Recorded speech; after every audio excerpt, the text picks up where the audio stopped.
লিটন কুমার দাস পিএসএলও দল পেয়েছেন। আদারওয়াইজ লিটন কুমার দাসের যে ফর্মটা ছিল সেই ফর্মে খুব বেশি দল তাকে নিতে ইন্টারেস্টেড হওয়ার কথা না, কিন্তু গেল 2 ম্যাচে লিটন যেভাবে পারফর্ম করেছেন করাচি কিংস পিএসএলে তাকে দলে নিতে বাধ্য হয়েছে বলে আমার কাছে ব্যক্তিগতভাবে মনে হয়।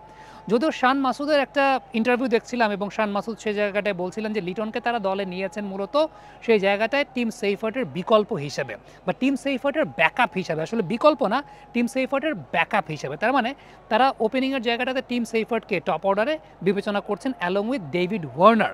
ব্যাপারটা এরকমই তার কথা থেকে বোঝা গেছে। এক্ষেত্রে আসলে কথাটা কেন আমি বলবো যে না তিনি ভুল কিছু বলেন নাই, তার পেছনে কারণটা হচ্ছে লিটন খুব আউট অফ টাচে ছিলেন এবং লাস্টের 2টা ম্যাচে যদি লিটন পারফর্ম না করতেন তিনি আসলে পিএসএলের কোনো দল তাকে নিত বলে আমার কাছে মনে হয় না এবং তিনি আউট অফ টাচেই থাকতেন। লাস্ট 2টা ম্যাচে কিছুটা হলেও কনফিডেন্স তিনি গ্যাদার করতে পেরেছেন এবং কনফিডেন্স গ্যাদার করতে পেরেছেন দেখে অন্তত ব্যাকআপ অপশন হিসেবে তাকে চিন্তা করেছে যে কোনো একজন প্লেয়ারের ব্যাকআপ হিসেবে তিনি থাকতে পারেন। বাট লিটন যদি এই ফর্মটাকে কন্টিনিউ করতে পারেন আগামী কয়েকটা ম্যাচ, তাহলে আমার কাছে ব্যক্তিগতভাবে মনে হয় যে সেটাকে ব্যাকআপ না, সেটা হয়তোবা তাকেও ছাপিয়ে লিটন কুমার দাসকে নিয়ে আসলে চিন্তাভাবনা করা শুরু করতে পারে করাচি কিংস। বিশেষ করে আমরা লিটনকে যে জায়গাটা দেখেছি সেটা হচ্ছে ম্যানুফ্যাকচার্ড শট তিনি খেলেন নাই, ম্যানুফ্যাকচার্ড শট একেবারেই খেলেন না। তার যে প্রবলেমটা দেখা যাচ্ছিল অফ স্ট্যাম্পের বাইরের বলকে টেনে অনসাইডে তিনি খেলছেন, বারবার অফ সাইডের বাইরের বল টেনে অনসাইডে খেলতে গিয়ে তিনি টপেজ হচ্ছেন, ক্যাচ দিয়ে আসছেন, এই প্রবলেমটা ছিল।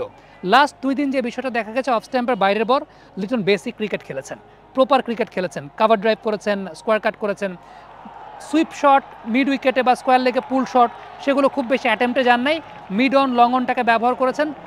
মিড উইকেটে পুল শট তিনি তখনই খেলেছেন যখন দেখেছেন যে স্কোয়ার লেগে ফিল্ডার আছে, মিড উইকেটে ফিল্ডার নাই। এবং 2টা ম্যাচেই আমি একটা বিষয় দেখতে পেয়েছি, প্রথম 9 ওভার পর্যন্ত লিটন কোনো ম্যানুফ্যাকচার্ড সুইপ শটেই যান নাই।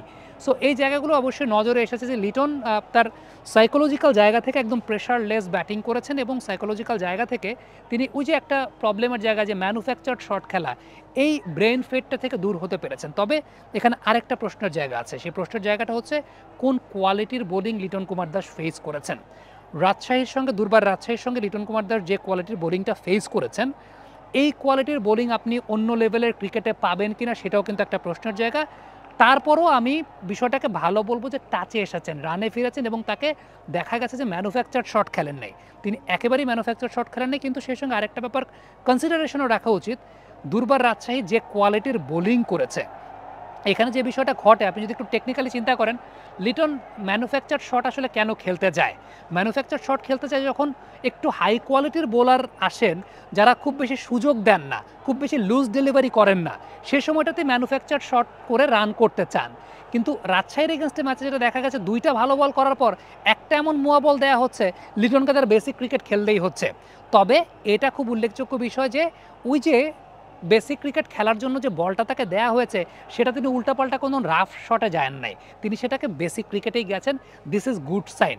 কিন্তু চ্যালেঞ্জটা তখনই আসবে যখন আরেকটু আপগ্রেডেড বোলাররা তাকে একটু বেশি চ্যালেঞ্জিং বল দিবে, যেখানে প্রপার ক্রিকেট খেলে তিনি রান করতে পারবেন না বা প্রপার ক্রিকেট খেলে একদম 110% অ্যাকুরেট না হলে গ্যাপ খুঁজে পাওয়া যাবে না, তখন কিন্তু ম্যানুফ্যাকচার শট খেলতেই হয়। আর ওই সময় আসল চ্যালেঞ্জের জায়গাটা। সো আমার কাছে মনে হয় যে অনেক ক্যালকুলেশনের জায়গা আছে এবং লিটন কুমার দাস এটা দেখে ভালো লাগছে যে তিনি টাচে ফিরেছেন, ফর্মে ফিরেছেন, এটাকে কন্টিনিউ করবেন, আরও বেটার কোয়ালিটির বলের এগেনস্টে আরও ভালোভাবে ডিল করবেন, সেই প্রত্যাশাটা আমরা করি। একটা ছোট্ট রিয়েলিটির কথাটা আমি আজকে লাস্টে বললাম, আমার কাছে মনে হয় অ্যাপ্রিসিয়েশনের সঙ্গে সঙ্গে এই রিয়েলিটিটা মেনে নেওয়াটাও আসলে খুব গুরুত্বপূর্ণ একটা জায়গা যে বিপিএলে কিছু কিছু টিম এমন লেস কম্পিটিটিভ বল করছে যেটা আসলে খুব বেশি স্ট্যান্ডার্ড ক্রিকেটের কথা বলছে না, এটাও কিন্তু একটা ফ্যাক্টর। সব টিমের কথা বলবো না, কিছু কিছু টিম, অনেক টিমেরই বোলিং অপশনই নাই ঠিকঠাক মতো, 2টা বল ভালো করলে 3-4 নাম্বার বল খুব খুব লুজ ডেলিভারি দিচ্ছে।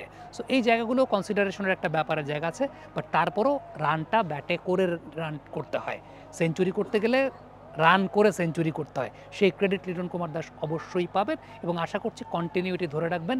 মাসল মেমোরিটা এই মুহূর্তে ভালো আছে, টাচে আছেন, টাচটা ধরে রাখবেন। Thank you very much. Comment বক্সে আপনাদের মন্তব্য জানতে চাই।